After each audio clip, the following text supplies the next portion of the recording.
Well, let's start by talking about the final chapter of the story. What for you are the central themes in the Deathly Hallows Part 2, which, as we know, is finding its resolution and its termination of the whole Harry Potter saga? Well, at the end of any great story, I suppose, like that, it's got to move towards a happy ending. In one sense, and growing up with Harry Potter, you know, you go from 12 years old to, well, a whole school career. I remember that, what it was like going to school at 11 and leaving at 18. I suppose you get some hindsight. And courage, perhaps, is courage key to this final part? Sure, for everybody, yes, and moral values and choices and right and wrong. How does the Deathly Hallows Part 2 feel in comparison to the rest of the series? I mean, in what ways have the dilemmas and the dangers and the darkness perhaps increased? It's a very gradual thing with the books and the stories, you know, and there's no other way of putting it. You're watching, if you go to the centre of the story with those three kids, you're watching them become young adults, and so everything changes. You know, they're three little innocent faces, only 3 foot off the ground at the beginning, and then by the end they're meeting the adults more or less at eye level, and romance has entered their lives, and as I just said, choosing big choices in life. They're becoming adults. So it's incremental. It's not as if you can jump from one film, the one at the beginning, to the film at the end and say, well, this is different from that in these ways. It's very much an incremental piece of masterful storytelling. I know we don't want to give away too much about Snape, but I find a rather interesting line, which is, to burn with desire and keep quiet about it is the greatest punishment we can inflict on ourselves. And that's a line that might be familiar to you. It's from Lorca's Blood Wedding. It's not actually from Harry Potter, in which you appeared some years ago. Without giving away too much, how much light does that shine on Severus Snape in a way?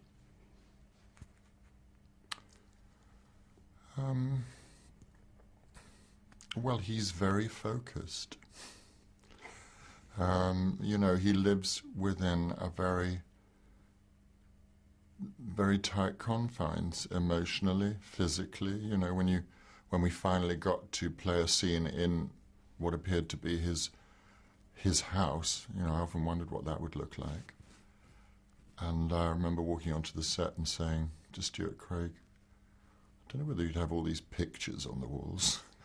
The books I could understand, but in a sense Stuart was absolutely right. This was the house that his parents built, and in a way all he does is goes there, and you can't believe that he would go into that kitchen and cook any food. You wonder what he eats. Is there a takeaway somewhere at Hogwarts that he occasionally orders in from? Because you can't imagine that there's any other agenda in his life than the one he's set himself. You haven't spoken much about his character over the years. You haven't spoken much about his character over the years. How important is it to you, or was it to you, to maintain an integrity about that as things rolled out and are revealed, if you like? Very important. You know, the world we live in now is one where we leapfrog ourselves all the time, and we have to give interviews about things before people have seen them, and so a lot of innocence is taken away from not just children, because of course grown-ups have been enjoying this series of books, but of course I come into contact with a lot of hopeful little faces clutching whatever is their latest copy of the book, being introduced, and we've all had this experience of being pointed out to children in the street or in some on a red carpet somewhere. And once they get over their confusion that I don't have a load of black hair, then you can see a huge conversation going on with themselves and with this book that has opened up their imaginations. And I've just never wanted to get in the way of that because it's precious. And as I say, a kind of innocence that you can't rip away from people. Snape and Dumbledore share some intense scenes. Where do they rank amongst your favourite on-screen moments in the series? When I walked onto the set to work with Richard Harris, that's iconic. And you think, I'm actually sitting in a makeup chair next to this guy, and I've grown up watching him. And then moving on to Michael. Similarly, when I was at drama school, an iconic figure to young actors. So there's that level to it, which is just that you're working with these people. And then there's a human level too, which is you get to know them. And Michael I knew a bit before anyway, but sitting in a makeup chair with Richard Harris and he's talking about Beckett and Shakespeare and Pirandello and then you go onto the set, Michael Gambon, you're always only this far away from him making you laugh. So, you're proud if you've got a take where he hasn't cracked you up. Well, Snape is only to say, turn to page 394 to have me quaking in my boots, never mind the children at Hogwarts. To what degree is the voice key to this forbidding character? Well, if you're playing somebody, you don't judge them. So I don't know about things like forbidding or scary or mysterious or any of that. You take the information you've got in the writing, and Jo Rowling's quite clear. She said he never raises his voice. Well, that's helpful. Okay, I'll do that then. Well, Dan, Emma and Rupert did admit a while back to being a little bit scared of you in real life as well, and yet anything that I've seen from the film, from the outtakes, you're laughing, you're in very good form. But did you keep a bit of a stern countenance for them for the sake of their dramatic art? I think there was nothing ever deliberate, but the nature of filming is that there's little or no rehearsal, you're straight into it. That means, and you're starting with 3 12-year-olds. And I walk onto the set with black lenses in my eyes and all black outfit and a black wig. And one thing I can say for sure is that as soon as I put that costume on, something happens.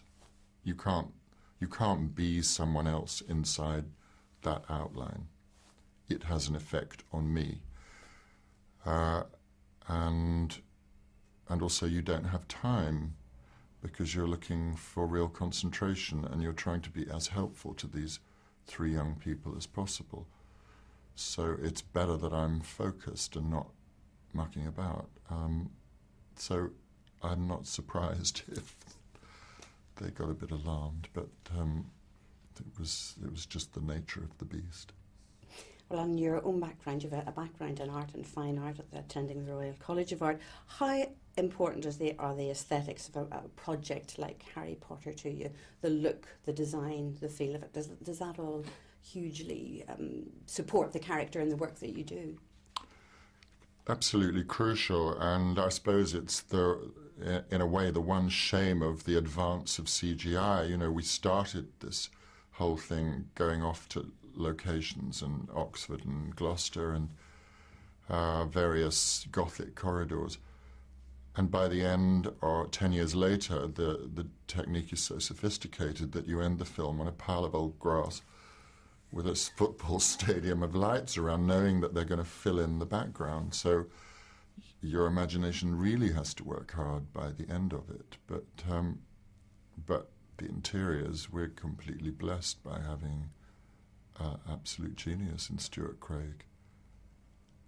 And there's still a child in me that goes up to a pillar that I'm this far away from it and I know it's made of polystyrene, but I have to tap it because it's so real. Oh no, it's crucial because your imagination is fed.